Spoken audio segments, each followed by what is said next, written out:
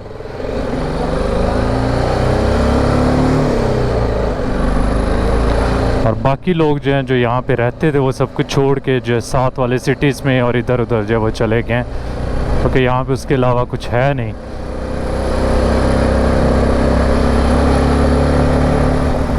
बहुत खूबसूरत जगह है यार ये वाला जो एरिया है ना, स्पेशली इतनी बड़ी बड़ी रॉक्स है ना यहाँ पे।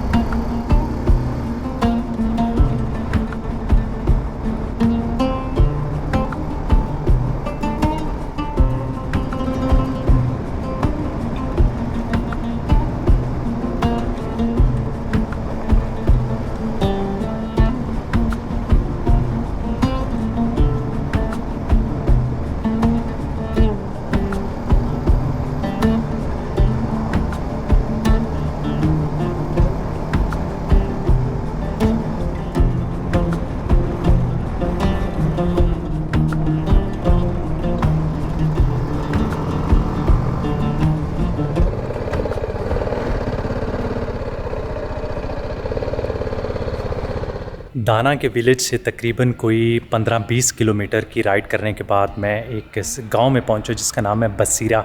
तो यहाँ की इम्पोर्टेंस ये है कि इस जगह पे जहाँ पे खड़ा हूँ मैं, यहाँ पे एक सहाबी थे हज़रत हरीत बिन उमैर रज़ी अल्लाह ताला अन्हु, उनकी कब्र मुबारक है। और इनके बारे में बताता चलूँ कि ये वो सहाबी हैं जो हुज़ूर पाक सल्लल्लाहु अलैहि वसल्लम का पैगाम लेके बुसरा के किंग के पास जा रहे थे उन्हें इस्लाम की दावत देने के लिए। बुसरा उस दौर में कहते थे शाम, उर्दन और इराक़ के एरिए को। ये मुझे इंटरनेट से इन्फॉर्मेशन मिली, हो सकता है मैं गलत हूँ। तो जब वो यहाँ से गुज़र रहे थे तो इस एरिए का जो गवर्नर था, अल-बलखा इस एरिए को कहते थे, और गवर्नर का नाम था जी शरहाबील अल-गस्सानी। तो उनको इसी मुकाम पे जो है वो शहीद कर दिया गया था, और इस वजह से बाद में ग़ज़वा मुता भी हुई थी। मैं उसके बारे में आपको आगे चल के बताऊंगा, क्योंकि जैसे जैसे मैं आगे मुता के गांव के पास जाऊंगा तो वहाँ पे भी 2-3 मुकाम है, तो उनको विज़िट करते हुए मैं सारी तफसीर आपको वहाँ पे बताऊंगा। तो यहाँ पे एक मस्जिद बनी है और साथ में उनकी जो है वो कब्र मुबारक है। मैं आपको बता रहा था पहले कि ये बड़ा हिस्टोरिकल रूट है, तो इसी रूट के ऊपर बहुत सारी इसी तरह हिस्टोरिकल जगहें जो है वो मिलती रहेंगी, रिलीजियसली और हिस्टोरिकली, कल्चरली। तो देखते जाते हैं। और अच्छी चीज़ ये है कि इन्होंने साथ साथ जो है वो साइन बोर्ड लगाए हुए हैं, तो जो भी मिलता है कि हम आपको दिखाते जाएंगे इंशाल्लाह। यहाँ से मुता मेरे ख्याल में और शायद को घंटा लग जाएगा पहुँचते पहुँचते।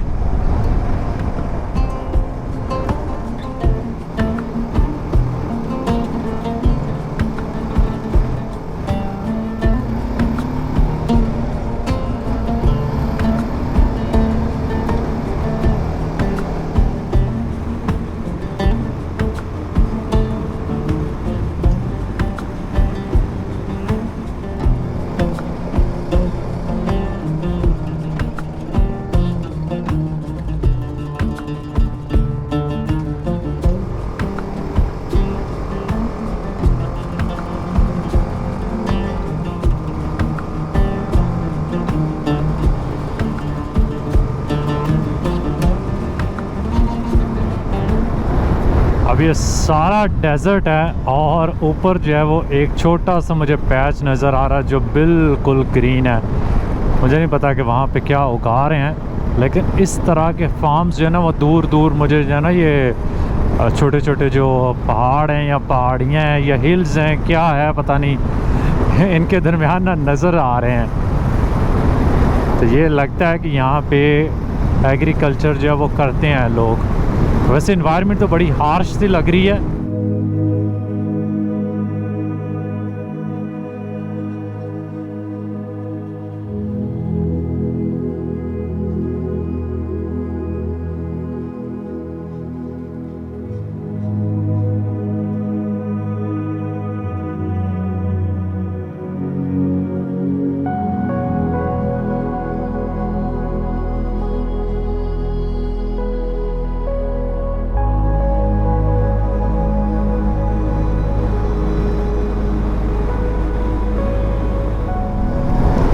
हम लोग जी एक बार ऊपर से आ गए हैं बिल्कुल नीचे लोएस्ट पॉइंट पे इस वैली के, और फिर मुझे रोड नज़र आ रही है पीछे। हमने दोबारा जो है वो ऊपर चढ़ना है। तो हिम्मत की बात है उन लोगों की जो ये रूट लेके आते थे और इतना जो है वो सारा कुछ पैदल करते थे। और हम तो मोटरसाइकिल भी जो है उस पर बैठे और रेस दी और निकल पड़े। तो बड़ा टफ होता होगा, स्पेशली इस तरह के इन्वायरमेंट में जिसमें इतनी गर्मी है, धूप तेज सख्त वाली।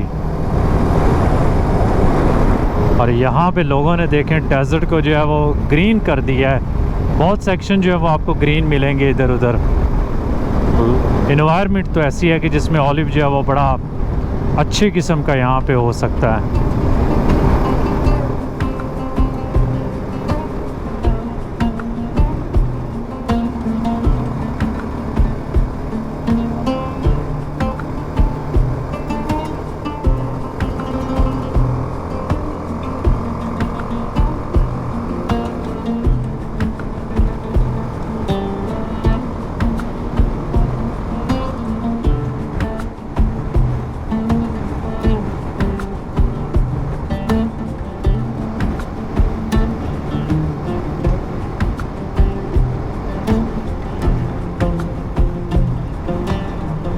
अभी हम लोग पहुंच गए हैं जी मुता के पास ही। यहाँ पे मैंने नेविगेशन पे जो पॉइंट दिया जहाँ पे श्राइन्स हैं वो तकरीबन कोई 1 किलोमीटर दूर है, तो हम लोग ऑलमोस्ट वहाँ पे पहुँच गए हैं।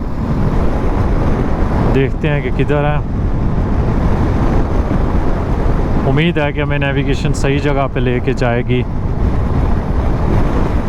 एक्चुअली रोड जो है वो उधर जा रही है और ये अब हम जो है ना इस गांव में इंटर हो गए हैं।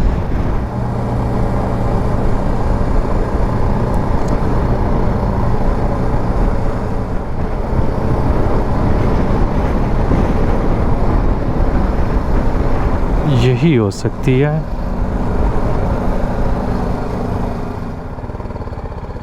यहाँ पे खड़ी कर देता हूँ, सामने गार्ड है तो आई थिंक सेफ होगा। अभी मैं जी उस जगह पे पहुंचा हूं जहां पे उन सहाबा कराम की कब्रें मुबारक हैं जो ग़ज़वा मुता में शहीद हुए थे। सबसे पहले तो मैं आपको ग़ज़वा मुता के बारे में बताता चलूं कि जब हज़रत हरीथा बिन उमैर रज़ी अल्लाह ताला अन्हु की शहादत की ख़बर मदीना पहुंची, जो कि मैंने आपको पीछे जो है ना उनकी कब्रें मुबारक दिखाई थी, तो मुसलमानों में गम गुस्से की एक लहर दौड़ गई थी और मुसलमान चाहते थे कि इसका बदला लिया जाए।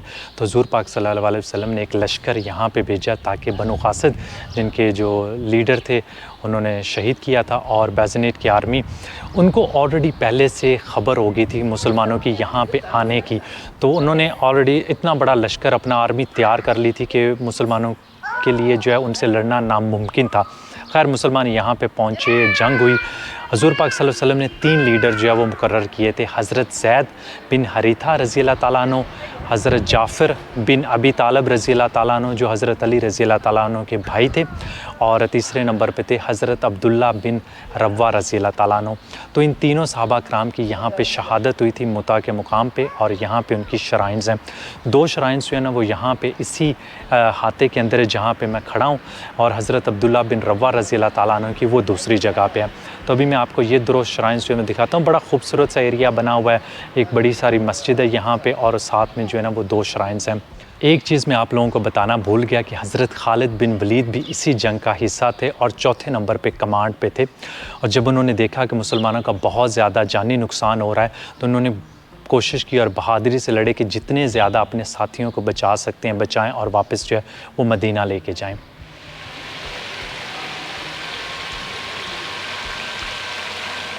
ये रास्ता जा रहा है जी हज़रत ज़ैद बिन हरीथा रज़ी अल्लाह ताला अन्हु की श्राइन की तरफ। थोड़े थोड़े से फासले पर हैं।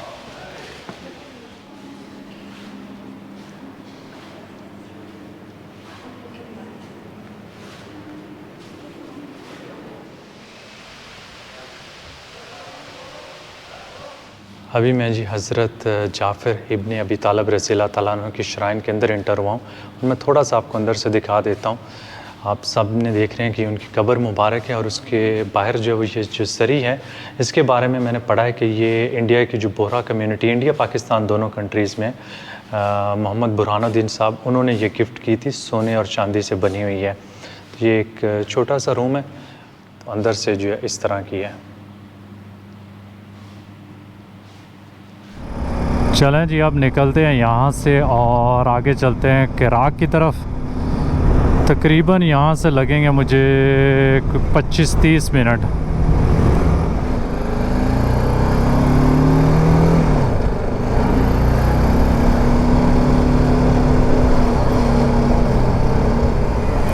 ये वाला एरिया तो देख के ऐसा लग रहा है पर जैसे हम लोग पाकिस्तान में आ गए हैं किसी छोटे से कस्बे में जहाँ के टूटी फूटी रोड हैं और इधर उधर जो साइडों पे काम शाम चल रहे हैं ना, बहुत सिमिलर।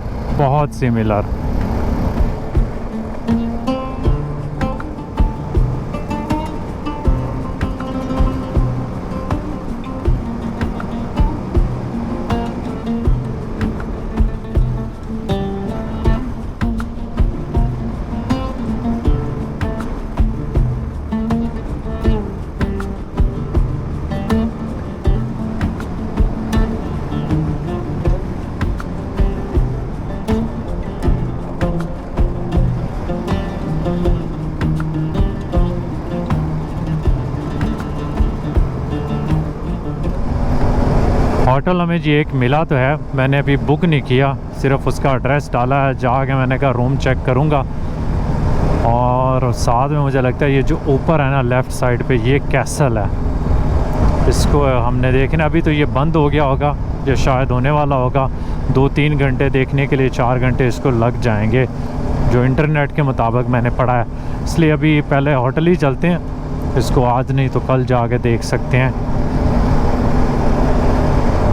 ये इसका जी टाउन है, छोटा सा ही है वैसे। ये मेन रोड इधर से गुजर रही है और ऊपर घर हैं पहाड़ के ऊपर।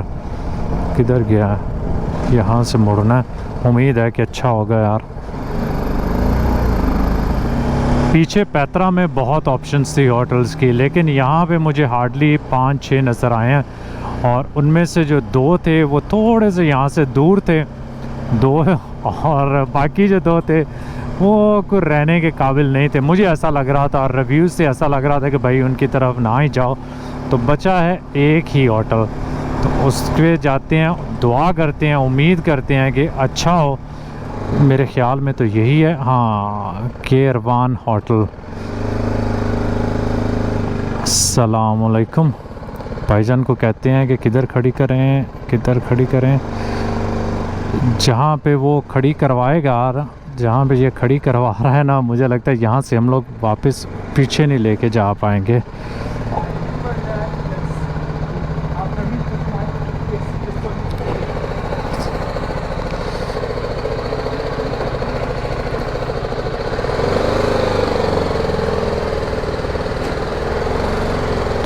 इधर से तो हम बाहर निकाल नहीं पाएंगे, इसलिए होटल यहाँ पे ही लेना पड़ेगा मुझे। बस मैं गमला ना तोड़ दूँ, बड़ा महंगा पड़ जाएगा ये गमला अबरारे। रूम जो मैंने यहाँ पे इसी होटल में ले लिया है, इसने मुझे 2-3 ऑप्शंस दिखाई थी ऊपर वाली फ्लोर्स पे, लेकिन वो एक तो रूम इतने अच्छे नहीं थी, दूसरा ये था कि नीचे से सामान लेके ऊपर जाना मेरे जो है ना जान जा रही थी। मैंने ग्राउंड फ्लोर पे रूम ले लिया, इसके मुझसे लिए उसने 20 JD।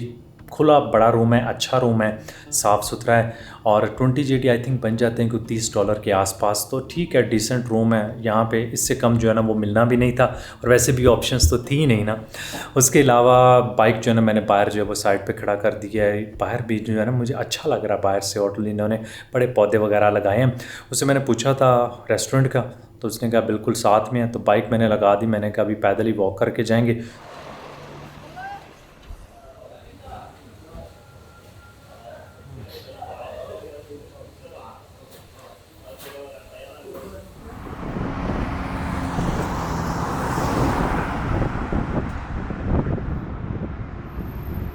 इसके साथ ही करते हैं जी आज का व्लॉग ख़त्म। यहाँ बैठ के मैं अपनी कॉफ़ी इंजॉय करता हूँ, और उम्मीद करता हूँ कि आप लोगों को मेरी आज की वीडियो जो है वो पसंद आई होगी, आपने उसको एंजॉय किया होगा। और अगर पसंद आई है, लाइक, सब्सक्राइब, शेयर का बटन दबाना ना भूलिएगा। मैंने कोशिश की कुछ हिस्टोरिकल जगह आप लोगों को इस व्लॉग में दिखा सकूँ, और बाकी जो रह गई हैं वो हम लोग कल विज़िट करेंगे और उसको आपको अगले व्लॉग में दिखाएँगे। दुआ में याद रखिएगा। अल्लाह हाफ़िज़।